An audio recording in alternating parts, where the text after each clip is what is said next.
The storm announced itself long before the first snow began to fall. It came as a change in the air over the plains, a tightening so subtle that only old wood, tired horses, and lonely men seemed to feel it. By late afternoon the sky had gone, the color of cold iron, and the sun, though still hanging above the horizon, looked pale and distant, as if it had already given up any claim to warmth. The wind moved low through the grass in thin, restless currents, bending the winter-stiff stalks until the whole land seemed to whisper in warning at the far edge of that emptiness stood Hollis Creek Ranch. It was not much to look at one weathered house, a broad barn with one sagging corner, a corral patched more with habit than with skill, and a line of fencing that vanished into the open prairie like a thought abandoned halfway through. Once there had been laughter there, the sound of boots on the porch at dawn, and a second lamp burning in the front window. Now there was only one man, one horse too old for pride, and a silence that had lived so long in the rooms it no longer felt like a visitor. Jonah Reed was feeding the stove when he heard the first knock. He paused with one split log still in his hands. It had not been loud. The wind often made tricks of the house shutters, speaking like frightened birds, loose boards groaning, the chimney muttering in strange voices when the weather turned. But this sound had shape, intention. 3 measured strikes, spaced just far enough apart to be human. He set the wood down slowly at Jonah had the build of a man who had long ago learned to spend his strength only where it mattered. He was broad through the shoulders, narrow through the hips, with the kind of stillness that sometimes looked like calm until you noticed how ready it was to break into motion. Grief had done its work on him without mercy. It had hollowed certain places in his face, put pale threads at his temples too early, and left in his eyes that dim, distant look found in men who had once expected life to be different and no longer bothered making demands of it. The knock came again. He reached for the rifle, leaning beside the door, not because he meant to use it, but because the frontier had taught him that caution was cheaper than regret. Then he drew back the latch and opened the door into a rush of cutting air. For one moment he saw only the storm-dark yard, the fence posts ghosting out of the gloom, and the first white flecks of snow turning in the wind. Then she stepped into the lantern. Light dot, she was young, perhaps 22, perhaps 20. Hardship made uncertain arithmetic of age. Her coat was too thin for the weather, the hem dark with melt and trail mud. A wool shawl, once blue, had faded to a tired gray and clung damply to her shoulders. Her hair, nearly black, had come loose from whatever careful braid it had once known, and strands of it were frozen against her cheek. Her face was pale from cold, but her eyes were alive, dark, watchful, painfully steady, not pleading, not yielding. "I can pay with work," she said before he could speak, "if you've got any." Her voice was low and rough with weariness, yet it carried cleanly through the wind. Jonah said nothing at first. He had seen drifters come through before, men with whiskey breath and false stories, boys with big promises and empty women, too, though fewer, and always with that same hunted look as if each mile behind them had teeth. But this woman did not look hunted, not in the usual way. She looked like someone who had already been caught by life more than once and had made some private oath never again to collapse in front of it. "What's your name?" he asked, a pause, just long enough to suggest the question mattered. "Mara." He studied her one heartbeat longer, then stepped aside. "There's warmth in the barn loft," he said. "Better than standing in this." She did not move immediately, and in that fraction of time he saw something pass over her expression, surprise so faint it was nearly invisible, followed by caution returning twice as hard. "You'd let me stay for the night," he said. It was not generosity in his tone, only plain fact. Another gust of wind swept snow between them. She lowered her head once in acknowledgement and stepped inside the pool of lantern light. As she passed him, he noticed how stiffly she carried her left arm, and how the cuff of her sleeve had been rubbed shiny at the wrist as though by old rope or iron. He closed the door behind them. The barn held its own kind of warmth, animal breath, dry hay, old leather, dust, and the deep-settled smell of wood that had endured too many winters to complain about one more. Jonah lit a second lantern and hung it near the ladder to the loft. The mare in the nearest stall shifted, then calmed when Mara passed. She moved quietly, with the caution of someone accustomed to entering places where she was not expected to belong. "There's blankets up there," Jonah said, "and a water basin." She looked toward the loft, then back at him. "Thank you," he nodded once. "There's stew in the house if you haven't eaten." For the first time, something softened in her face. Not trust, not yet, but the strain of holding herself against the world for too many hours without pause. "I'll work for it tomorrow," she said. Jonah almost told her not to bother, but something in the way she stood changed his mind. This was not a woman who wanted mercy laid upon her like alms. Work to her was not bargain alone. It was dignity. "Fine," he said. "Tomorrow." That night the snow came down in earnest. It did not drift gently. It descended in dense white sheets, swallowing the yard, the corral, the distant hills. By midnight the world had been reduced to the barn, the house, the hard pulse of lantern light in the dark, and the endless hush of winter burying everything it could reach. Jonah slept poorly. He had been sleeping poorly for nearly 3 years. Ever since fever had taken his wife in 4 short days and left behind a silence to complete the fight, there were nights he still woke thinking he had heard Elsie coughing in the next room. There were mornings when he found himself reaching for a second cup before memory closed its hand over his wrist. Toward dawn he gave up on sleep, pulled on his coat, and stepped outside into a world remade. Snow lay high against the porch rail. The barn roof wore a heavy white burden. The old cottonwoods near the creek stood motionless, their dark branches holding still beneath the frozen weight, like widows refusing to bow. Mara was already awake. He found her in the barn, shoveling a path from the doors to the trough with slow, disciplined strokes. Her breath smoked in the cold. Snow had settled in the loose strands of her hair and along the shoulders of her shawl, but she did not appear to notice. "You'll freeze doing that," Jonah said. She drove the shovel into the drift again. "The horses need water." "I know what horses need." She stopped then and looked at him. There was no disrespect in her expression, only a measured, almost tired patience.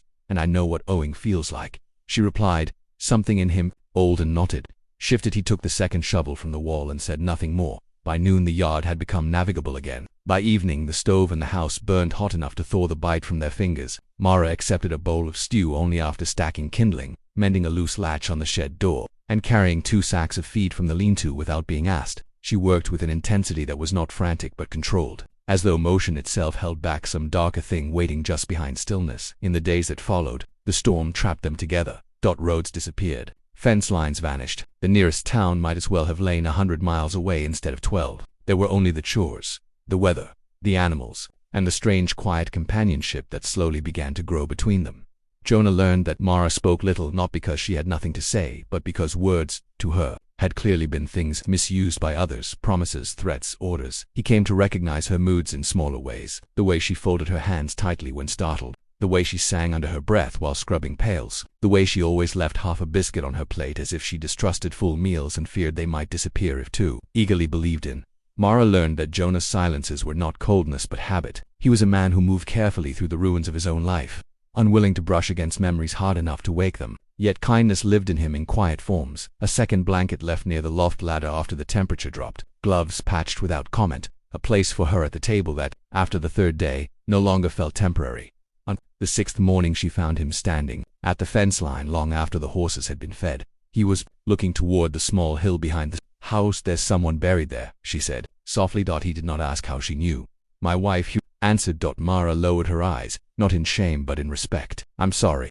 He gave a dry half smile that vanished almost at once. "That phrase gets used too often, maybe because there aren't better ones." He glanced at her then, and for the first time since she had arrived, there was something like recognition in his expression, as if he understood that whatever road had driven her to his door, it had taught her the cost of empty consolations. "Maybe," he said. The fragile peace of those days did not last. Such things rarely do on the frontier. The storm finally broke on a Sunday afternoon, leaving behind a blue sky so sharp it almost hurt to look at. By the next morning the road began to reappear under the trampled crust of snow, and with it came the world beyond the ranch.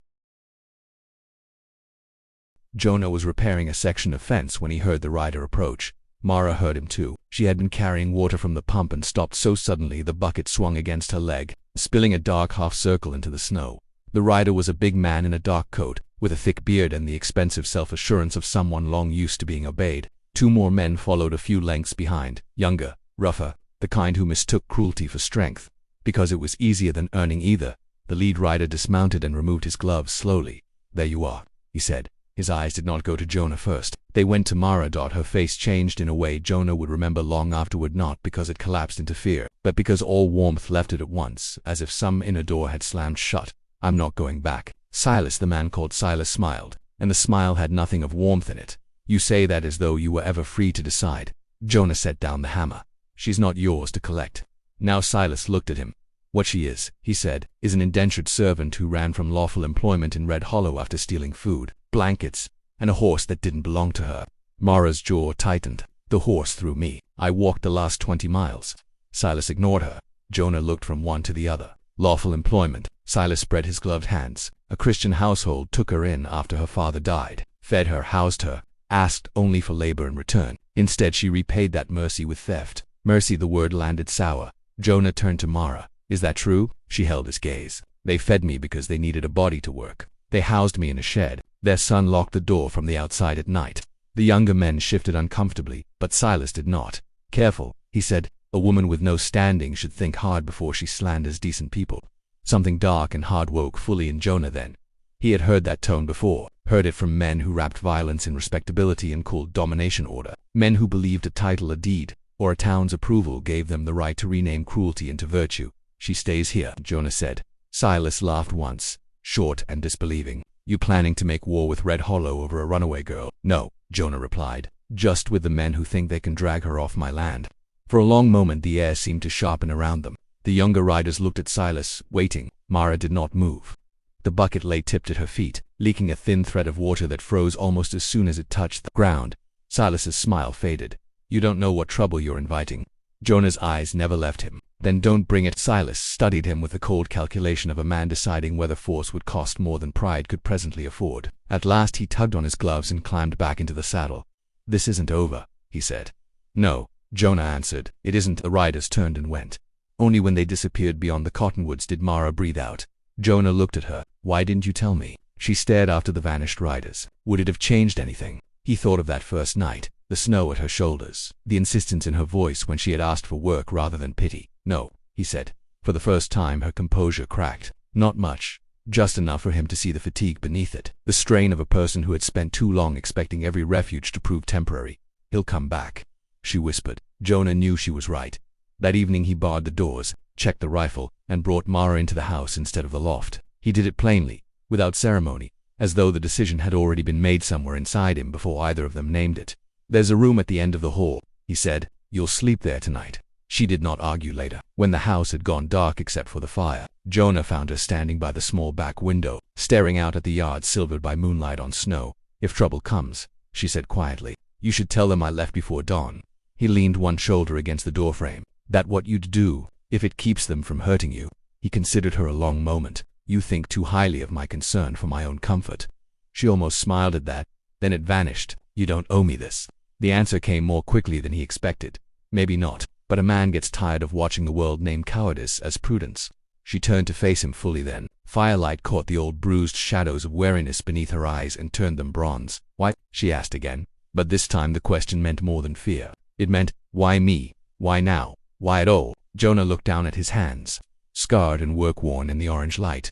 Because someone should have done it sooner, he said. She held his gaze, and whatever she saw there made her eyes shine suddenly, dangerously. Yet she did not cry. He understood, in that instant, that tears were a luxury she no longer trusted. 2 days later Silas returned. This time he brought 4 men. They came at dusk, when the sky was bleeding out behind the plains and the house lamps had just been lit. Jonah saw them from the porch, and walked into the yard before they reached the gate. Mara came behind him and stopped at the edge of the steps. Silas did not dismount. I brought a deputy, he announced. The man beside him wore a badge, but not with any conviction. He was thin, tired-faced, and old enough to have learned that legality and justice often rode different roads. She claims coercion, the deputy said, glancing uneasily toward Mara. That true, Silas answered before she could. She claims whatever suits her. Mara stepped forward. I worked without wages. I was locked in. Their son came to the shed drunk and angry after dark. The words fell into the yard like stones. One of the younger riders looked away. The deputy's face changed not into certainty, but into discomfort honest enough to matter. He knew, Jonah realized, that no paper Silas carried would look clean under full daylight. You got proof? Silas snapped at her. Mara lifted her chin. Do you? That silenced him for half a second, which was answer enough. Jonah took one slow step down from the porch. You heard her. Silas's pride, cornered at last by a woman he could not cow and a rancher who would not yield, curdled visibly into rage. She's an Indian stray with a thief's hands. He spat. You'd choose her word over decent folk. Jonah's voice when he answered was low enough to be dangerous. I'd choose the truth over whatever decent folk means in your mouth. The deputy exhaled sharply and straightened in his settle. There'll be no seizure tonight, he said. Not without a magistrate. Silas turned on him. You weak-bellied enough, the deputy snapped, and the badge suddenly fit him a little better. I'm not dragging a woman off a ranch on your temper alone. For a long moment it seemed Silas might force the matter anyway. Then he looked at Jonah, at the rifle leaning beside the porch post, at Mara standing straight despite the fear in her eyes, and he understood something at last. The easy victory had left him. He spat into the snow. This valley will remember who you sided with. Jonah did not blink. Let it. Silas wheeled his horse so sharply the animal sidestepped in protest. One by one the others followed, the deputy last of all. Before he turned away, he looked once at Maranat apologetically, but with the weary acknowledgement of a man who knew he had not been brave enough sooner. Then they were gone. The yard fell still. Mara stood unmoving until the last sound of hoofbeats faded into the dark. Only then did she grip the porch rail as if her strength had finally run out all at once. Jonah crossed the yard and stopped beside her, not touching, simply near enough to catch her if she fell. "They'll talk," she said. "Let them. They'll say I ruined your name." He looked out over the white fields, over the fence lines and the burial hill and the black shape of the barn against the night. "Names are lighter than souls," he said. "I can afford the loss." Something in her broke then, not her pride, not the hard center of her, but the terrible strain of holding everything alone for too long. She bowed her head and wept without sound, shoulders shaking under the gray shawl. Jonah stood beside her through all of it, saying nothing foolish, offering no phrases to cheapen the moment when at last she steadied. She did not step away from him. Spring came slowly after that. Snow receded into stubborn patches beneath fence shadows. The creek thawed and began to speak again in dark, rushing notes under the cottonwoods. Mud replaced ice, then green. Timid at first, pushed up through the old dead grass. Mara stayed. Not because she had nowhere else to go, though perhaps that was partly true, but because leaving no longer seemed the only honorable shape survival could take. She moved into the small room at the end of the hall properly. She planted beans in the kitchen garden. She laughed once, unexpectedly, when the old mare stole a biscuit from Jonah's pocket, and the sound startled them both into silence before returning more carefully a second time. The ranch did not transform into paradise. Hard seasons do not end so neatly. Elsie remained dead. Mara's past did not loosen its hold in a single clean motion. The town remained watchful, divided between gossip and grudging respect, but the place changed in quieter ways. The second lamp burned again at supper. The porch no longer seemed built only for waiting. One evening near the edge of May, they stood together by the fence where the pasture sloped gently toward the creek. The sky was wide and washed gold. The clouds lit from beneath like old promises offered one last chance to mean something. Mara rested her hands on the top rail. "When I was little," she said, "my father used to say some land keeps the memory of sorrow, that if enough suffering happens in one place, even the wind learns it." Jonah looked across the fields. Maybe she turned toward him. "I think this place remembers something else now." He did not trust himself to answer at once. The breeze moved her hair across her cheek. In the lowering light, the old tiredness in her face had not vanished, but it no longer stood alone. Something steadier lived beside it now. "What?" he finally asked. Her mouth softened into the smallest smile. "What it feels like," she said, "when someone stays." Jonah looked at her then, really looked, and understood with a clarity that felt almost painful that what had taken root between them was not rescue, and not gratitude, and not some fragile dream built on wounded people needing warmth. It was something harder one, and therefore stronger. The dignity of being seen fully and not refused. The last light spilled across the pasture, across the barn, across the weathered house where two lamps would soon glow in the windows instead of one. He laid his hand over hers on the fence rail. She did not pull away. Out on the open land, the wind moved through the new grass with a sound softer than it had made all winter. Not warning now, not grief, only motion, passing onward. Some lives are changed by gunfire, by graves, by catastrophe. Others are changed by smaller mercies. A door opened before the storm can finish its work. A place at the table not withdrawn when trouble comes. A voice that says stay and means not for the night, but for as long as you choose to remain on the frontier. That kind of grace was rarer than rain in August and stronger than most men ever understood. Night gathered slowly over Hollis Creek Ranch. The horses lifted their heads in the pasture. The creek kept speaking to the dark. From the house came the first faint glow of lamplight, and there, at the fence line between a wounded past and an uncertain future, they remained side by side, not healed, not untouched, not rescued from all that had marked them, but no longer standing alone against the weather. Sometimes that is how a life begins. Again, not with triumph, not with forgetting, only with the quiet, a stubborn miracle of finding one soul willing to witness your wounds and still call you home.